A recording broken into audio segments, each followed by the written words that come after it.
일론 머스크의 테슬라는 생각만으로 자동차를 운전할 수 있게 만들기 위해 뇌와 컴퓨터를 연결할 수 있는 기술을 끊임없이 연구하고 있습니다. 일론 머스크의 또 다른 회사인 뉴럴링크에서 최고 연구진으로 인정받은 어느 한 뇌과학자는 한국에서 온 연구팀을 보고 충격에 빠졌는데요. 아무리 뛰어난 미국 기술이어도 이 문제를 해결하는 건 불가능하다고 판단하여 좌절하고 있었습니다. 하지만 전신마비가 되어가는 환자가 한국팀의 이 기술을 접목하고 난 뒤 돌연 생생한 대화를 나눌 수 있게 되었다고 합니다. 이 불가능한 일을 해낸 사람들, 그들은 대체 무엇을 하였고 어떠한 사람들일까요? 한국팀이 해낸 충격적 사연, 지금부터 시작하겠습니다. 안녕하세요. 감동터치 김지영입니다. 구독과 공감이 이 이야기를 계속 전달할 수 있는 이유입니다. 1초 만에 누를 수 있는 좋아요와 구독까지 저와 함께 꼭 해주세요. 안녕하세요. 저는 마이클 애덤스고 독일에서 태어나 미국으로 이민 온 신경과학자입니다. 일론 머스크의 뉴럴링크에서 뇌와 컴퓨터를 연결하는 기술을 연구하고 있어요. 쉽게 말하면 전신마비나 루게릭병 환자들이 생각만으로 컴퓨터를 조작할 수 있게 만드는 일이죠. 일론 머스크의 궁극적 목표는 사람들이 생각만으로 테슬라를 운전할 수 있게 만드는 거였거든요. 현재 전 세계 뇌과학 기술 수준을 말씀드리면 정말 놀라운 발전을 이뤘어요. 우리 뉴럴링크는 뇌에 칩을 심어서 마비 환자가 생각만으로 컴퓨터 게임을 하게 만들었어요. 중국에서도 32개 센서가 달린 칩을 개발해서 고압 전기 사고로 시력을 잃은 환자가 체스 게임을 편하게 둘 수 있게까지 만들었어요. 유럽의 연구진들도 뇌파를 읽어서 로봇팔을 움직이는 기술을 완성했습니다. 겉으로 보면 정말 대단한 성과들이에요. 하지만 이 모든 기술들에는 치명적인 한계가 있었어요. 그 문제는 두개골을 뚫고 뇌에 직접 칩을 박아야 하는 위험한 수술이 필요했고 케이블로 외부 컴퓨터와 연결되어 있어야 했거든요. 무엇보다 단순한 명령만 가능했어요. 위아래 움직이기, 클릭하기, 간단한 타이핑 정도가 전부였습니다. 일론 머스크가 꿈꾸는 테슬라의 뇌 제어는 아직 꿈 같은 이야기였어요. 진짜 인간다운 의사소통은 꿈도 꿀 수 없었거든요. 제가 이 분야에 뛰어든 이유는 제 할아버지 때문이었어요. 어렸을 때 할아버지는 제게 전부였거든요.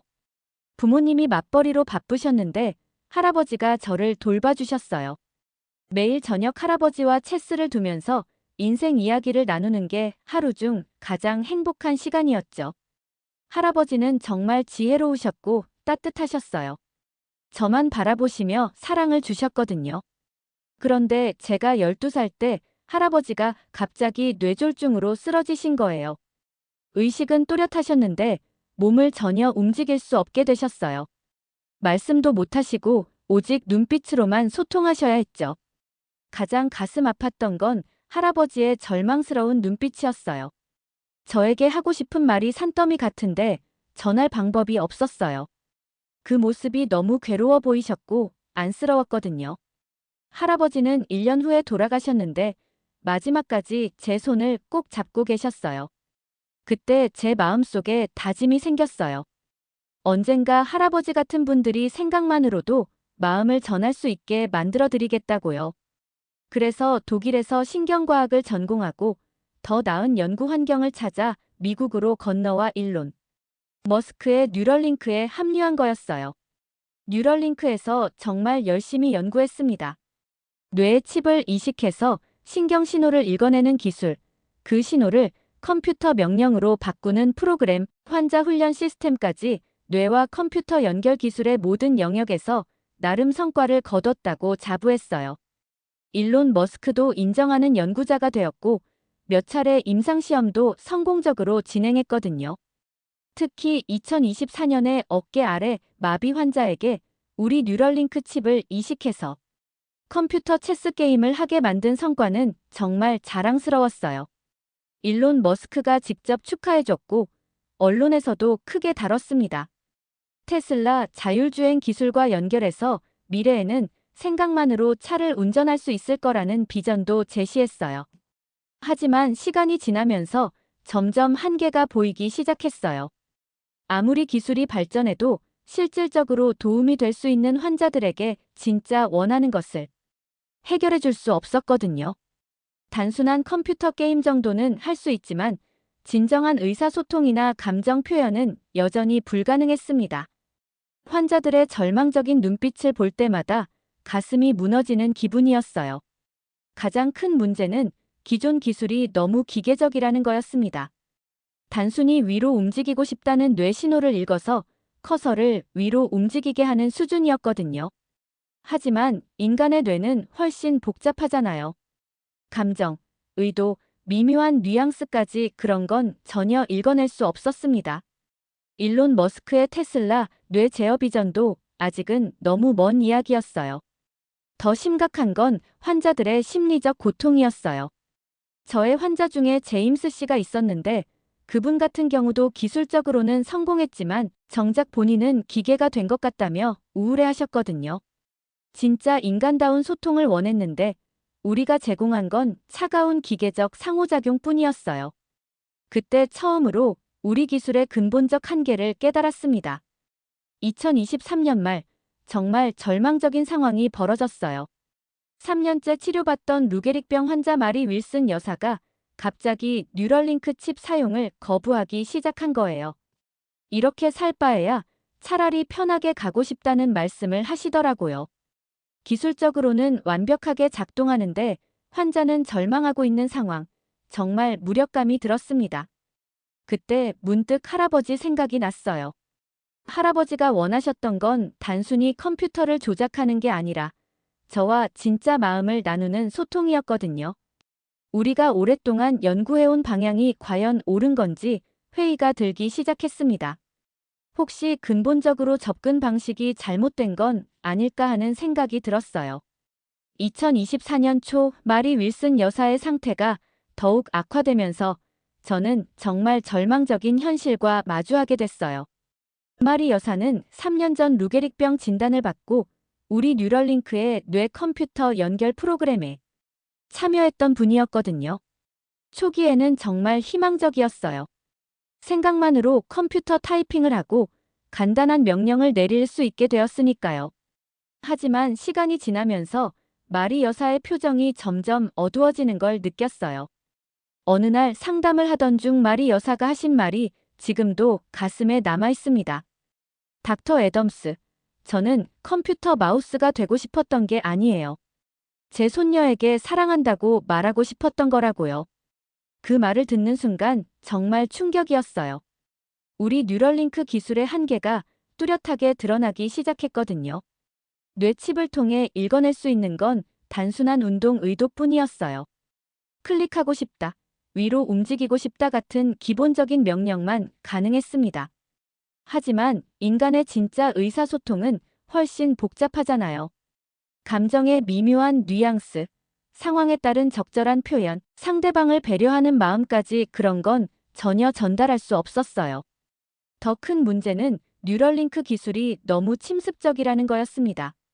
두개골을 뚫고 뇌에 직접 칩을 이식해야 하는 방식이었거든요. 환자들에게는 엄청난 부담이었어요. 수술 위험도 있고 감염 가능성도 있고 무엇보다 케이블로 외부 컴퓨터와 연결되어 있어야 해서 일상생활이 거의 불가능했습니다. 일론 머스크가 꿈꾸는 테슬라 뇌 제어도 이런 방식으로는 현실성이 떨어졌어요. 제임스 씨는 한 번은 이렇게 말했어요. 마치 로봇이 된 기분이에요. 머리에 선이 달려있고 생각하는 것도 기계가 해석하고 제가 정말 살아있는 건지 의문이 들어요. 그 말을 들었을 때 정말 가슴이 무너졌어요. 우리가 환자를 돕겠다고 시작한 연구가 오히려 환자를 더 절망하게 만들고 있었거든요. 국제학회에서도 비슷한 한계들이 계속 지적되고 있었어요. 일론 머스크도 여러 차례 기술적 돌파구의 필요성을 언급했고 유럽의 연구진들도 현재 뇌기술이 환자의 삶의 질을 근본적으로 개선하지 못한다는 점을 인정하고 있었습니다. 모든 연구자들이 같은 벽에 부딪혀 있는 상황이었어요. 가장 충격적이었던 건 중국 연구팀의 임상시험 결과였습니다. 2024년 10월에 발표된 내용을 보니 그들도 우리와 똑같은 방식의 32개 센서 칩을 사용하고 있었거든요. 결과도 비슷했어요. 컴퓨터 체스 게임 정도는 가능하지만 진정한 의사소통은 여전히 한계가 있다는 거였습니다. 그들도 누구보다도 우수한 연구팀이었거든요. 그때 정말 절망적인 생각이 들었어요. 전 세계 최고의 연구진들이 모두 같은 한계에 부딪혀 있다면 과연 이 문제를 해결할 방법이 존재하는 걸까요? 혹시 우리가 잘못된 방향으로 가고 있는 건 아닐까요? 오랫동안 쌓아온 연구 성과가 무의미하게 느껴지기 시작했어요. 일론 머스크의 테슬라, 뇌 제어 비전도 점점 불가능해 보였어요. 더욱 괴로웠던 건 환자들의 기대였습니다. 매주 상담할 때마다 언제쯤 정상적으로 대화할 수 있을까요? 라고 묻는 환자들을 보면서 정말 죄책감이 들었거든요. 희망을 주고 싶었지만 솔직히 답이 보이지 않았어요. 현재 기술로는 근본적인 해결이 불가능해 보였습니다. 그러던 2024년 11월 말, 정말 충격적인 소식을 들었어요. 한국에서 완전히 새로운 방식의 뇌 기술을 개발했다는 거였습니다.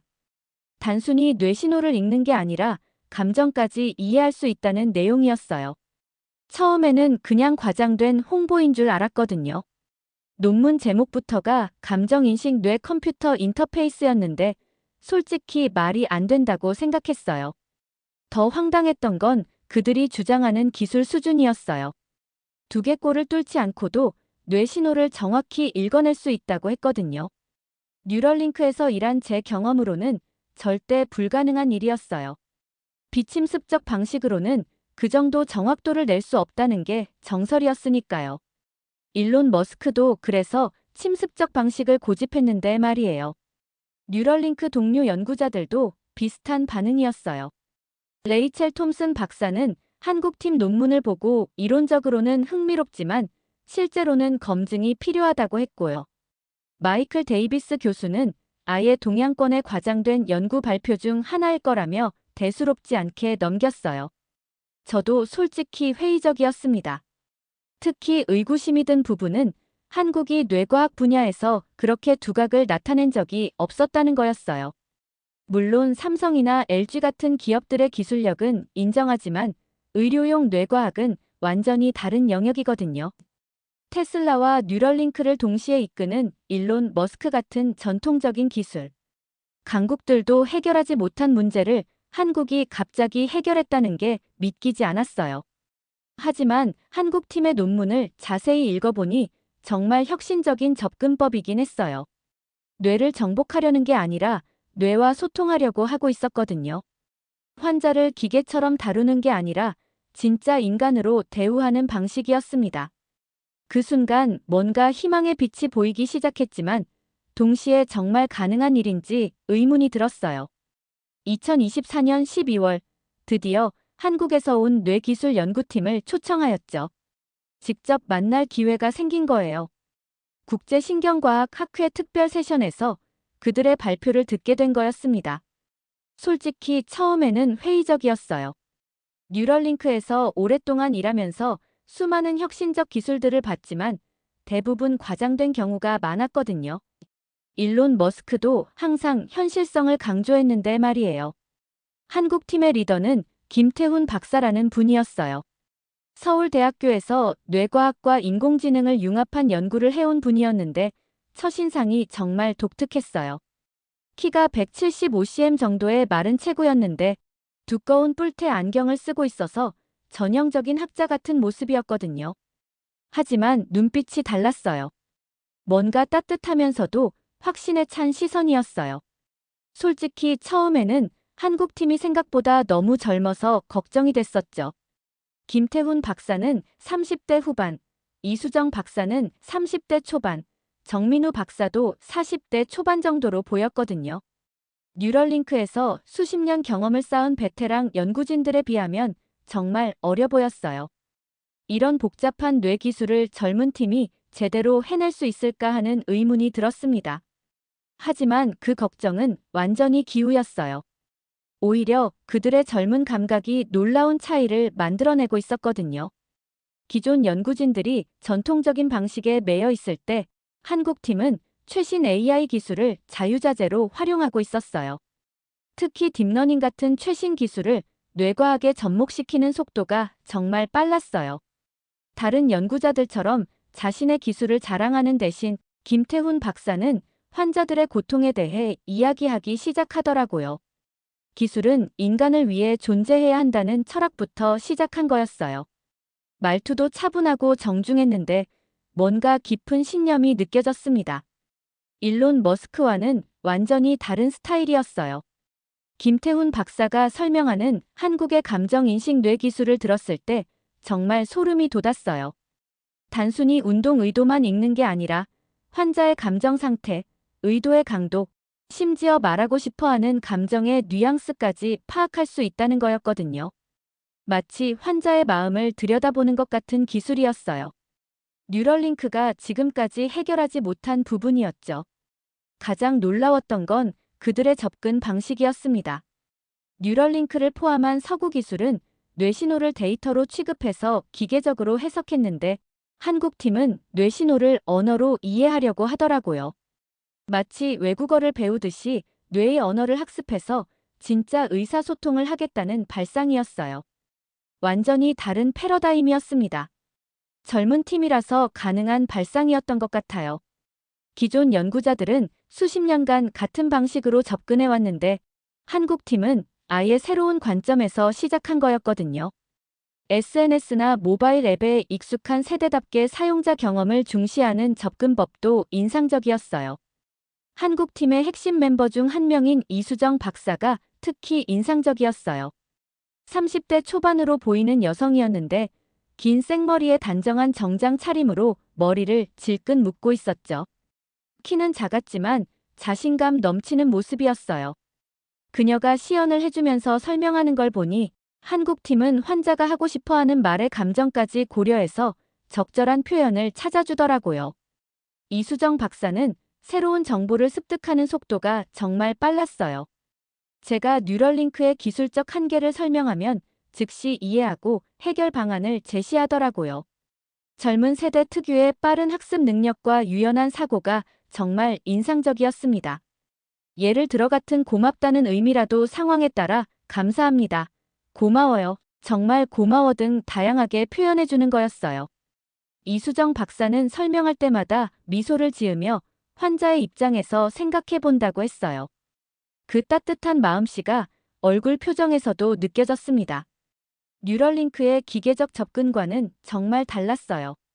실제 시연을 봤을 때는 정말 믿을 수 없었어요. 루게릭병 환자인 김민수 씨라는 분이 한국의 뇌장비를 사용해서 자신의 딸에게 메시지를 보내는 장면이었거든요. 단순한 텍스트가 아니라 정말 아버지의 마음이 담긴 따뜻한 메시지였어요. 우리 딸, 아빠가 많이 사랑해. 힘들어도 포기하지 말고 꿈을 향해 달려가렴.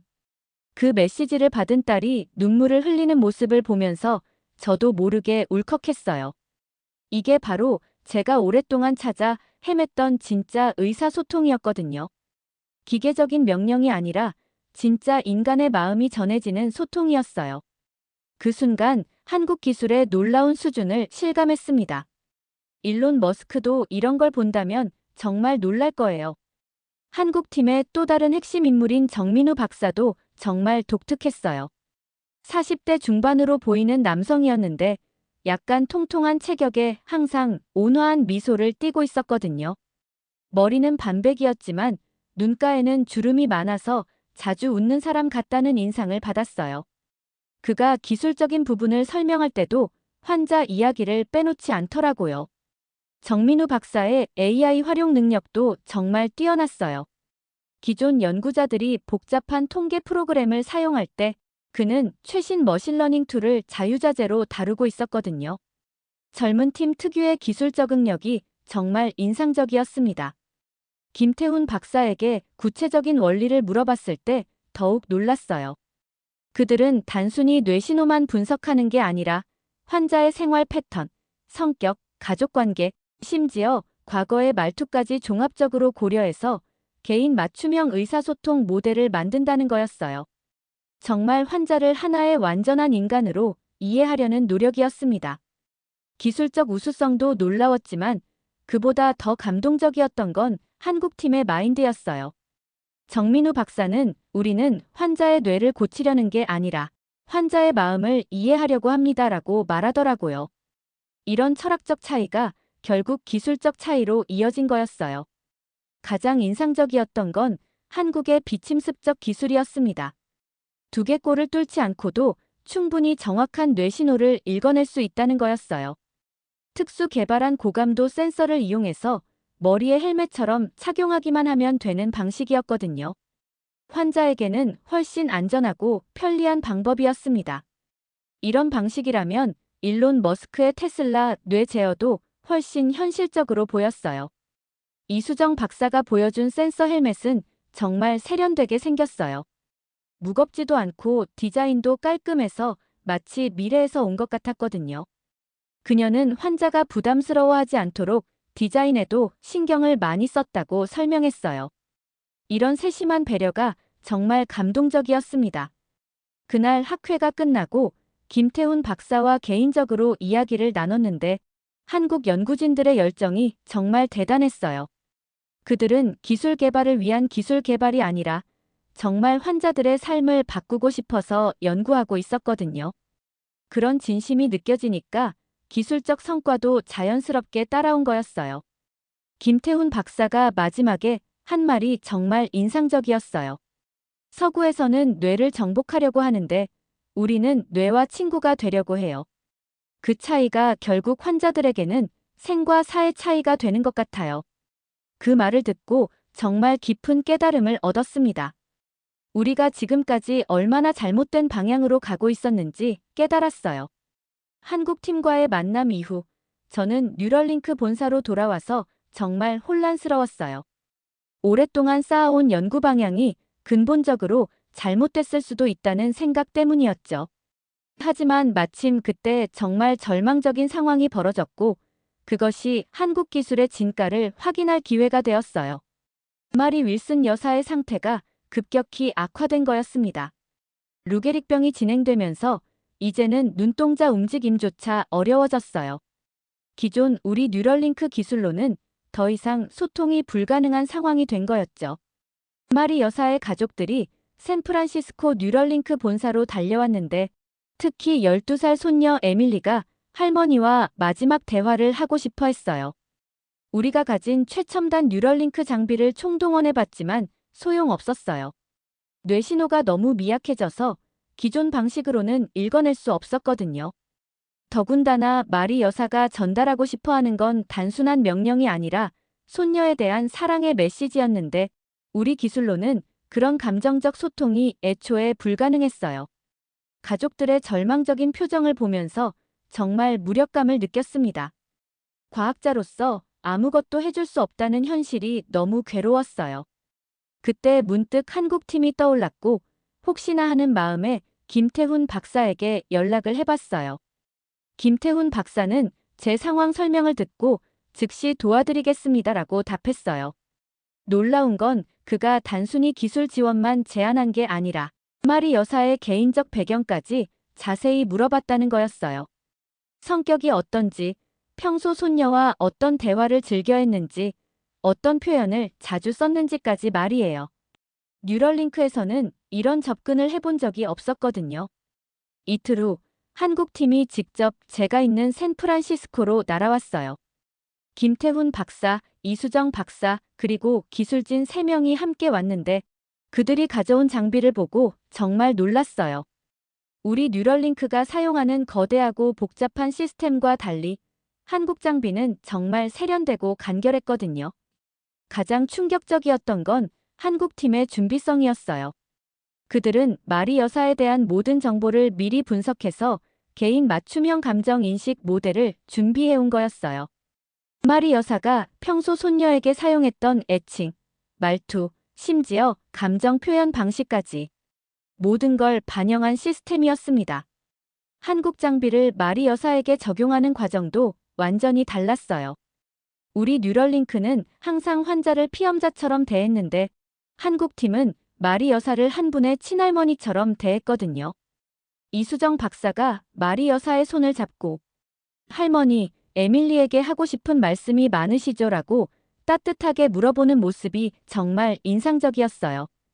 그리고 정말 기적 같은 일이 벌어졌습니다. 한국의 감정인식 뇌기술이 마리 여사의 미약한 뇌신호를 포착해내기 시작한 거였어요. 더 놀라운 건 단순한 신호가 아니라 마리 여사의 감정까지 정확히 읽어낸다는 거였어요. 사랑, 그리움, 격려, 축복 복잡한 감정들이 실시간으로 화면에 나타났습니다. 뉴럴링크가 지금까지 해결하지 못한 문제였거든요. 마리 여사가 에밀리에게 전한 첫 번째 메시지는 정말 가슴이 뭉클했어요. 우리 소중한 에밀리야, 할머니가 너를 얼마나 사랑하는지 알고 있지요. 할머니는 항상 너의 편이야. 힘들 때마다 할머니를 생각하렴. 할머니의 사랑이 너에게 힘이 될 거야. 이런 따뜻한 메시지였어요. 에밀리가 그 메시지를 읽고 할머니에게 달려가서 안기는 모습을 보면서 저는 정말 눈물이 났어요. 이게 바로 제가 오랫동안 꿈꿔왔던 진짜 의사소통이었습니다. 기계적인 명령어가 아니라 진짜 인간의 마음이 전해지는 소통이었어요. 더 놀라운 건 그 이후였어요. 마리 여사가 한국 뇌기술을 통해 가족들과 나눈 대화들은 정말 감동적이었죠. 각 가족 구성원에 맞는 개별적인 메시지, 개인적인 추억들, 미래에 대한 조언까지 마치 건강했을 때의 마리 여사가 직접 말하는 것 같았거든요. 한국 팀의 기술을 직접 목격하고 나서 정말 충격을 받았어요. 우리 뉴럴링크가 지금까지 해결하지 못한 문제를 그들은 완전히 다른 접근법으로 해결해낸 거였거든요. 단순히 기술적 우월성을 넘어서 철학적, 인문학적 이해가 바탕이 된 진짜 혁신이었습니다. 일론 머스크도 이런 접근법을 보면 뉴럴링크 전략을 완전히 바꿀 거예요. 그날 밤 김태훈 박사와 긴 대화를 나눴는데 한국 연구진들의 깊이에 정말 감탄했어요. 그들은 뇌과학뿐만 아니라 심리학, 언어학, 심지어 문학까지 융합해서 연구하고 있었습니다. 인간을 이해하지 못하면 뇌를 이해할 수 없다는 그들의 철학이 결국 이런 놀라운 성과로 이어진 거였어요. 이런 기술이라면 미래의 테슬라 같은 자동차와 연결됐을 때도 정말 인간적인 상호작용이 가능할 거라는 생각이 들었어요. 마리 윌슨 여사와 한국 뇌기술의 만남은 정말 기적 같은 결과를 가져왔어요. 그 후 한 달 동안 마리 여사는 한국 장비를 통해 가족들과 매일 의미 있는 대화를 나눌 수 있었죠. 저는 그 과정을 지켜보면서 뉴럴링크 연구자로 살아오면서 느껴본 적 없는 깊은 감동을 경험했습니다. 가장 놀라웠던 건 한국 뇌기술이 단순히 메시지를 전달하는 게 아니라 마리 여사의 성격까지 그대로 반영해준다는 거였어요. 예를 들어 손녀 에밀리가 학교에서 있었던 일을 이야기하면 마리 여사의 반응이 정말 할머니다웠거든요. 우리 에밀리가 그렇게 용감했구나. 할머니가 정말 자랑스러워. 같은 따뜻하고 구체적인 반응이었어요. 더 감동적이었던 건 마리 여사가 각 가족 구성원에게 개별적인 메시지를 남기기 시작한 거였어요. 아들에게는 직장 생활이 힘들어도 가족을 위해 애쓰는 내가 정말 대견하다고 했고, 며느리에게는 우리 가족을 잘 돌봐줘서 고맙다. 너도 건강 조심하렴이라고 했어요. 정말 마리 여사다운 세심한 배려였거든요. 한국 기술의 또 다른 놀라운 점은 실시간 감정 조절 기능이었어요. 마리 여사가 감정적으로 힘들어할 때는 시스템이 자동으로 위로의 메시지를 제안해 주더라고요. 지금은 슬프지만 가족들과 함께 있어서 행복해요라는 식으로 복잡한 감정을 적절히 표현할 수 있게 도와줬어요. 김태훈 박사와 더 깊은 이야기를 나누면서 한국 연구진들의 철학을 이해하게 됐어요. 그들은 기술은 인간의 존엄성을 지켜주는 도구여야 한다고 믿고 있었거든요. 단순히 기능을 복원하는 게 아니라 인간다운 삶을 살 수 있게 해주는 게 진짜 의료 기술이라는 거였어요. 더 놀라운 건 한국 팀이 마리 여사뿐만 아니라 우리 뉴럴링크의 다른 환자들에게도 도움을 주겠다고 자원한 거였어요. 제임스 씨에게 한국 뇌 기술을 적용했을 때도 정말 놀라운 변화가 있었습니다. 그전까지 기계적인 반응만 보이던 제임스 씨가 갑자기 유머러스한 농담까지 하기 시작한 거예요. 제임스 씨가 한국 뇌 기술을 통해 처음 한 말은 이제야 다시 인간이 된 기분이고 그동안 그저 로봇이었다라고 말했어요. 그 말을 듣고 정말 가슴이 뭉클했어요. 우리 뉴럴링크가 지금까지 환자들을 얼마나 기계적으로 대했는지 반성하게 됐거든요. 한국팀의 연구 과정을 직접 지켜보면서 그들의 세심함에도 감탄했습니다. 환자의 성격, 취향, 가족관계, 심지어 유머 감각까지 모든 걸 고려해서 개인 맞춤형 시스템을 만들어주더라고요. 정말 환자를 하나의 완전한 인간으로 존중하는 마음이 느껴졌어요.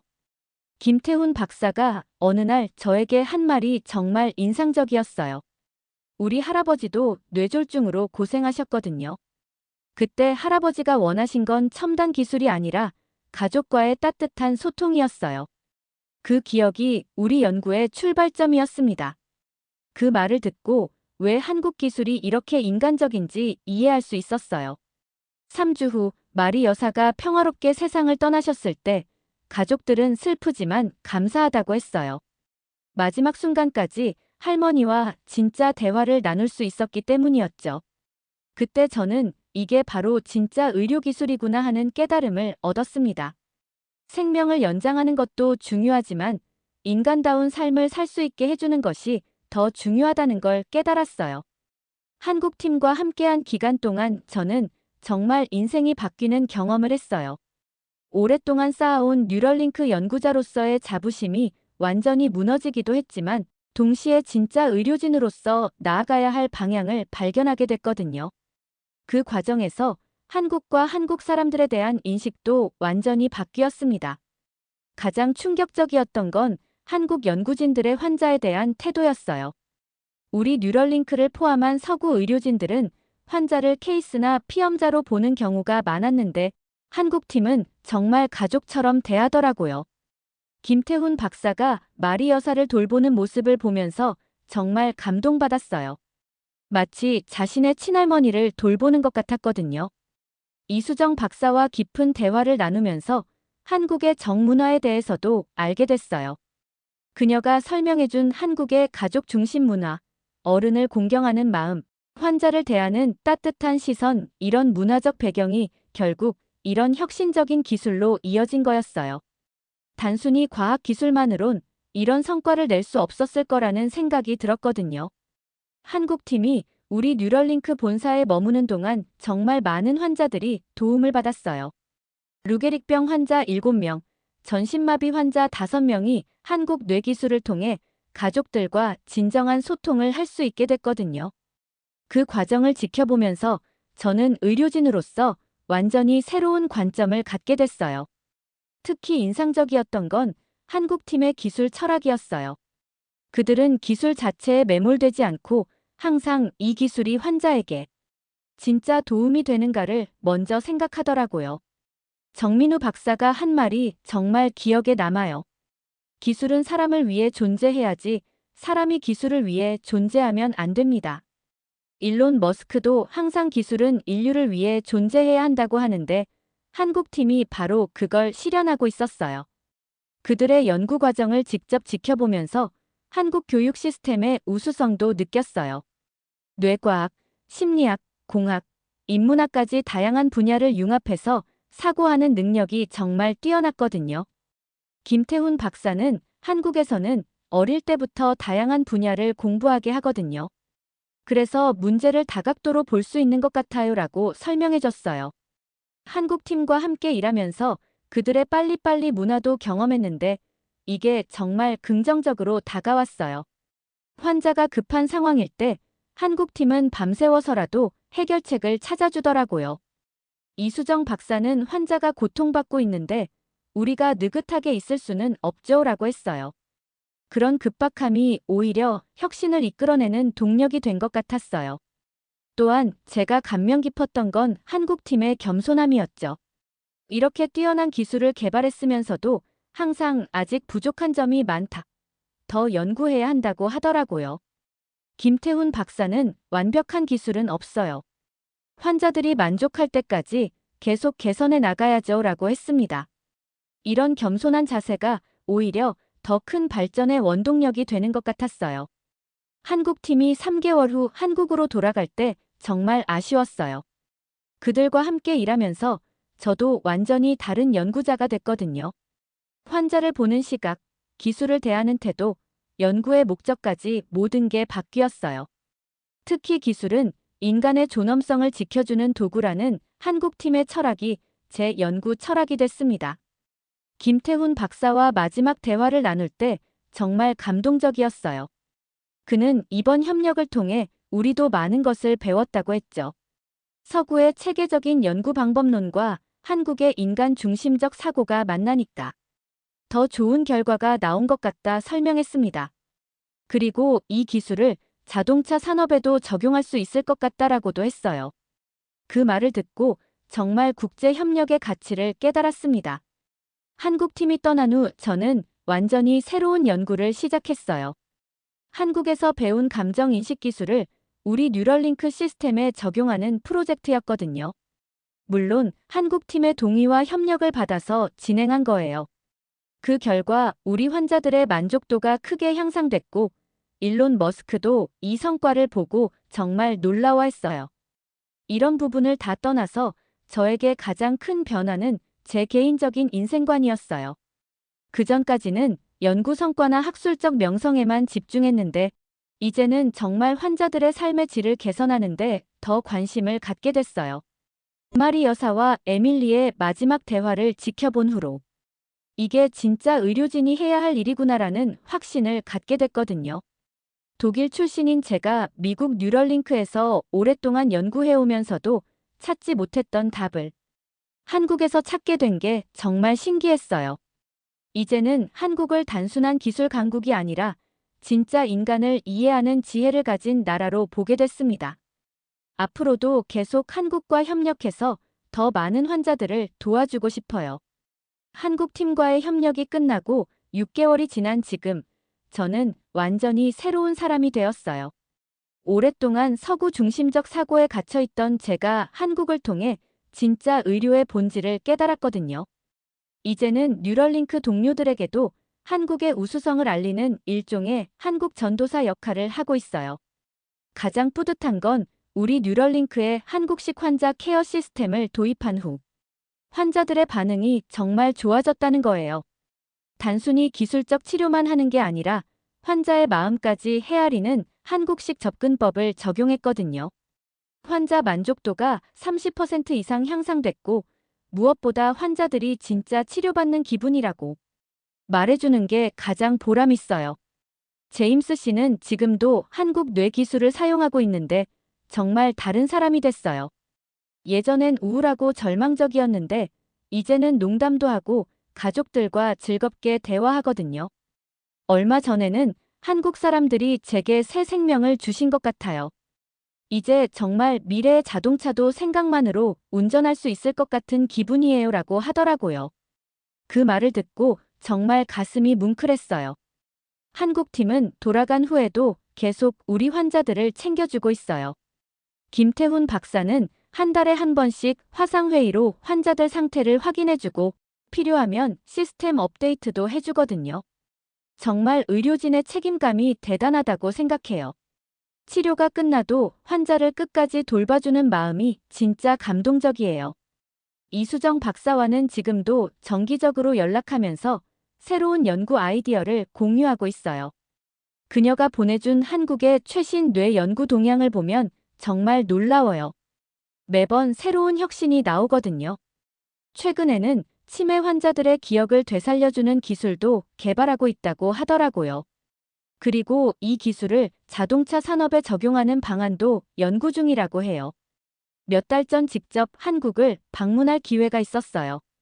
서울대학교 연구실을 견학하고 한국의 다른 뇌 연구팀들도 만났는데 정말 충격적이었어요. 한국 전체가 환자 중심적 의료 기술 개발에 집중하고 있더라고요. 정부에서도 인간 존중 기술에 엄청난 투자를 하고 있었어요. 심지어 한국의 자동차 회사들도 뇌와 자동차 연결 기술에 관심을 보이고 있었어요. 한국 방문 중에 가장 인상적이었던 건 한국 의료진들의 마인드였어요. 어느 병원을 가도 환자를 가족처럼 대하는 모습을 볼 수 있었거든요. 기술도 중요하지만 마음이 더 중요하다는 한국 의료진들의 철학이 정말 감동적이었어요. 이런 문화적 토양이 있어서 한국이 세계 최고의 의료 기술을 개발할 수 있는 거구나 싶었어요. 한국에서 돌아온 후 저는 뉴럴링크에서 한국식 환자 돌봄 교육 프로그램을 시작했어요. 다른 연구진들에게 한국에서 배운 환자 중심적 사고방식을 전파하는 거죠. 처음에는 의아해하던 동료들도 실제 결과를 보고는 모두 놀라워해요. 환자들의 회복 속도도 빨라지고 연구진의 만족도도 높아졌거든요. 이제는 미국 내 다른 기술 회사들에서도 한국식 인간 중심 기술에 대해 문의가 들어와요. 지난달에는 실리콘밸리에서 한국 뇌 기술과 첨단 기술의 융합 가능성 세미나를 열었는데 500명이 넘는 엔지니어가 참석했어요. 모두들 한국의 혁신적 접근법에 큰 관심을 보이더라고요. 제 아들 톰은 이제 고등학생인데 한국에 대한 제 이야기를 듣고 한국 문화에 관심을 갖게 됐어요. K-팝이나 한국 드라마도 보고 한국 음식도 자주 먹어요. 얼마 전에는 아빠, 나도 나중에 한국에서 공부해보고 싶어. 그리고 한국 기술로 미래 기술을 더 인간적으로 만들고 싶어라고 하더라고요. 한국이 단순한 기술 강국이 아니라 진짜 미래를 선도하는 나라라는 걸 젊은 세대들도 알아보고 있는 것 같아요. 다음 달에는 김태훈 박사가 다시 미국에 올 예정이에요. 이번에는 우리가 공동 개발한 새로운 뇌와 기계 연결 시스템을 발표하러 오는 거거든요. 한국의 감정인식 기술과 미국의 체계적 임상 시스템을 결합한 혁신적인 기술이에요. 정말 기대가 됩니다. 그리고 정말 흥미진진한 소식이 하나 더 있어요. 사실 허황된 이야기일 수도 있지만 애플에서 제게 연락이 왔어요. 애플의 차세대 디바이스에 적용하는 프로젝트에 참여하지 않겠냐는 거였거든요. 아직 구체적인 내용은 말씀드릴 수 없지만 정말 혁신적인 인간과 기계 상호작용을 만들어낼 수 있을 것 같아요. 이 프로젝트를 성공시키려면 한국 팀의 도움이 절대적으로 필요해요. 그래서 김태훈 박사에게 정식으로 협력을 요청했고 다행히 긍정적인 답변을 받았어요. 앞으로 몇 년간 정말 바쁠 것 같지만 한국과 함께라면 분명히 놀라운 결과를 만들어낼 수 있을 거라고 확신해요. 할아버지에게 드린 약속을 이제야 지킬 수 있게 된 것 같아요. 생각만으로 진짜 마음을 전할 수 있는 기술, 한국 덕분에 가능해졌거든요. 할아버지가 살아계셨다면 정말 기뻐하셨을 텐데. 그래도 다른 많은 환자분들께 도움을 드릴 수 있어서 감사해요. 그리고 이 기술이 미래의 더 많은 분야에도 적용되어서 전 세계 사람들에게 도움이 되길 바라요. 앞으로 제 인생 목표는 명확해요. 한국에서 배운 인간 존중 기술 철학을 전 세계에 알리는 거예요. 의료 기술이 단순히 기능을 복원하는 게 아니라 인간의 존엄성을 지켜주는 도구가 되도록 만들고 싶어요. 한국이 보여준 길을 따라 더 많은 환자들에게 희망을 주고 싶습니다. 한국과 한국 사람들께 정말 감사해요. 절망에 빠져있던 저에게 새로운 희망을 주셨거든요. 앞으로도 계속 한국과 협력해서 전 세계 환자들을 위한 더 나은 기술을 만들어 나가고 싶어요. 한국이야말로 진짜 인류의 미래를 밝혀주는 희망의 나라라고 생각합니다. 그리고 저의 새로운 도전에서도 한국 팀과 함께 또 다른 기적을 만들어내고 싶어요. 제가 꼭 많은 분들에게 도움이 될 수 있도록 응원해주세요. 여기까지 사연이었습니다. 구독자분들은 어떠셨나요? 요즘 많은 것들이 정말 빠르게 바뀌는 세상이 되었는데요. 이런 뇌과학 쪽에서 한국이 단연 돋보이는 기술을 보여주고 있는 사실에 뿌듯합니다. 더 나아가 좋은 기술들의 활용으로 뇌과학이 우리 삶에 잘 적용되면 좋을 것 같습니다. 지금까지 감동 터치였습니다. 구독과 좋아요 꼭 눌러주세요.